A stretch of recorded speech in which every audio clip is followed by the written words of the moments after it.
This debate happened 15 years ago, but Ayaan Hirsi Ali's courage still echoes today.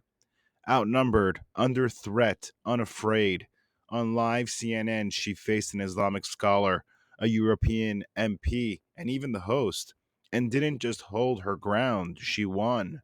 She exposed uncomfortable truths about political Islam, women's rights, and Europe's identity crisis.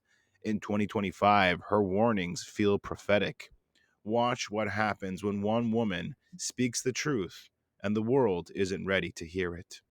Joining me again, our guest, Danish lawmaker Naser Khader, Islamic scholar Tariq Ramadan, and the former Dutch MP Ayaan Hirsi Ali.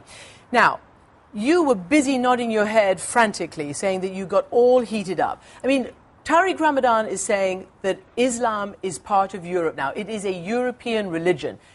Get used to it. Some people will want to wear their religious symbols, just like nuns wear habits. What's wrong with that?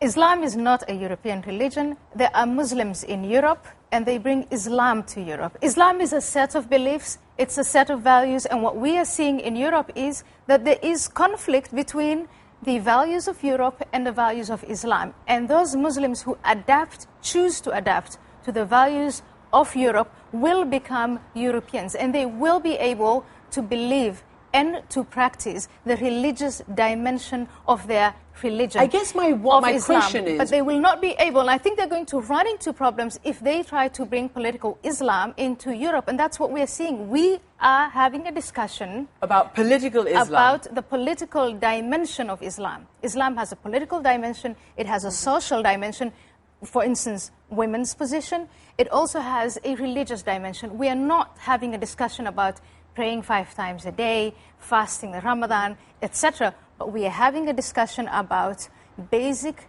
human values that Europeans have resolved and Muslims have not. Okay, Tariq Ramadan, Europeans have resolved basic human and democratic values and Muslims have not. And would you buy the idea that, in fact, a lot of these women in France are doing it as a political gesture and as a sort of identity, a national identity? It has nothing to do with this. Look, what we have now, and this has to be also, we have a conservative MP from Denmark, and we have someone who is speaking about Islam saying, in order to be European, you have to be less Muslim because Islam has in itself a political dimension. So I think that we are not listening to what the Muslims, the European Muslims and the American Muslims are saying. I think that Hirsi Ali should listen to what the President Barack Obama was saying when he was talking to the Muslims and to the Muslim majority countries.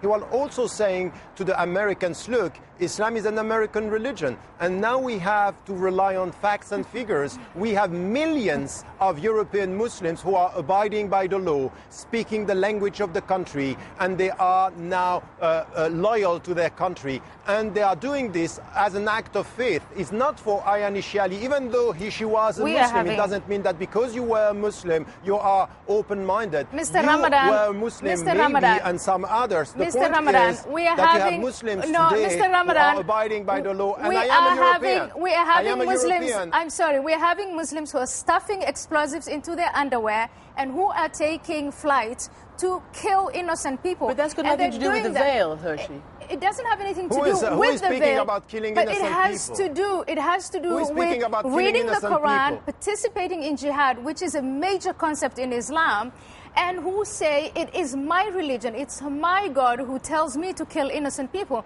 It's my God who makes me impose. We are saying exactly so that the women opposite. Can, I'm sorry. You are not saying exactly the opposite. You are an Islamist in the closet. We are sorry. You are saying you want to tranquilize everyone into believing that Islam is a religion of peace and come out and say, as the numbers increase. I do not like your argument. I'm very suspicious of your argument when you say it's only a small minority of people, when in places like Iran, in Egypt, in Algeria, that it all started out with a small group, with a number of minority, and that increased. Okay. And in democracies, numbers matter. Demography matters. Ayaan, she's made a very strong point. Tariq, listen, she's made a very strong point, and she's basically echoing what André Gérin said in a way, that this veil is the visible part of an iceberg, and behind that is a black tide of fundamentalism. So obviously people like Ayaan and the people like the French government believe that this is the beginning of some kind of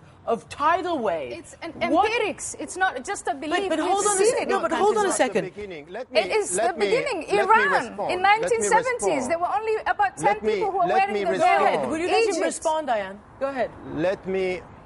Go ahead, Tariq. I'm sorry, it's impossible to speak. It's impossible to speak to someone who has a dogmatic mind, and the problem is Islam per se.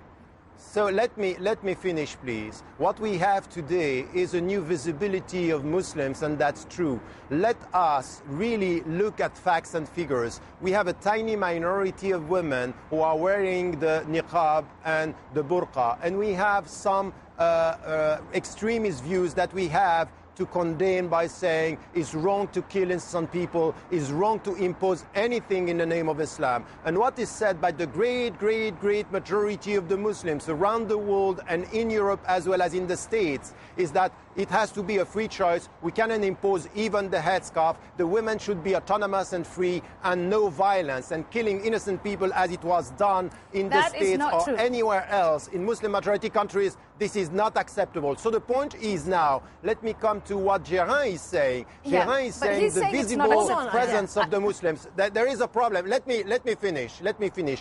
There is, yes, a problem with the new visibility because the people are perceiving this new visibility as a new colonization. In fact, it's exactly the opposite. It's that the Muslims are now Europeans. And look at the ban. Immigrants, Muslim immigrants to Europe choose to come to Europe. Ayaan Hirsi Ali was supporting. They're not being colonized. They came. I came to Europe. You came to Europe. You were not forced to come. Tariq, hold on 1 second. Tariq, can you hold on 1 second? Hold on, sir. Hold on. No, hold on a second. You will get your chance in 1 minute. Hold on. I want to read some statistics because there's obviously a lot of sort of stereotyping going on. Look, 90% of Muslims in Belgium feel very strong sense of local belonging. 78% of Muslims in England feel a sense of belonging to Britain. 49% of Muslims in France feel a sense of belonging, and 23% who feel German. Let me go to Naser Khader for the last word. Why is such a lot of hysteria when the facts speak to mostly integrated Muslims? Why do politicians and elements of the media focus so hard on the few people who maybe want to wear the niqab or the veil or whatever it is? Naser. You know, the discussion about niqab and burqa is just a little part of the discussion of political Islam. As I started saying that the majority of the Muslims in Western Europe and in Denmark are well integrated and loyal citizens. A recent survey in Denmark told us that the majority of the Muslims in Denmark are an integral part of the labor force. Many of them are becoming a part of the Danish middle class. But we have a minority that live in ghettos, in parallel societies. Physically, they are living in Denmark, in the West, but mentally they are living in the Middle East. Right. And that's the problem. The small groups are making the problem for the majority.